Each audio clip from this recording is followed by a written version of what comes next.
Hi welcome back to my channel. Please like and subscribe. Kaushiki వాళ్ళ అమ్మమ్మ ఇంకా ఇంటికి వస్తుంది. ఇంకా తనని కూర్చోబెట్టి ఇంకా అందరూ మాట్లాడుతూ ఉంటారు.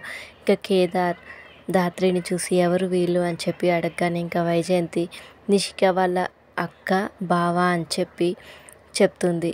ఈ అమ్మాయిని ఎక్కడో చూసినట్టుందే అని చెప్పి ఇంకా కౌశికి వాళ్ళ అమ్మమ్మ అనగానే ఇంకా కౌశికి ఎక్కడ చూశారు అని చెప్పి అడుగుతుంది. ఈ అమ్మాయిని గుళ్ళో చూసినట్టు గుర్తానండి అంటే ఇంకా అప్పుడు నిషిక గుడికి ఎంతోమంది వస్తూ వెళ్తూ ఉంటారు, అందులో ఈ అమ్మాయిని ఎలా గుర్తుపట్టారు అని చెప్పి నిషిక అడగగానే ఇంకా అప్పుడు గుడికి మామూలుగా వచ్చి అందరూ దండం పెట్టుకొని వెళ్తూ ఉంటారు, కానీ ఈ అమ్మాయి ఒక వింత పని చేసింది, అందుకే నాకు గుర్తుంది అని చెప్పి ఇంకా కౌశికి వాళ్ళ అమ్మమ్మ అంటుంది. ఇంకా అప్పుడు ఏ పని అని చెప్పి ఇంట్లో వాళ్ళందరూ అడుగుతారు.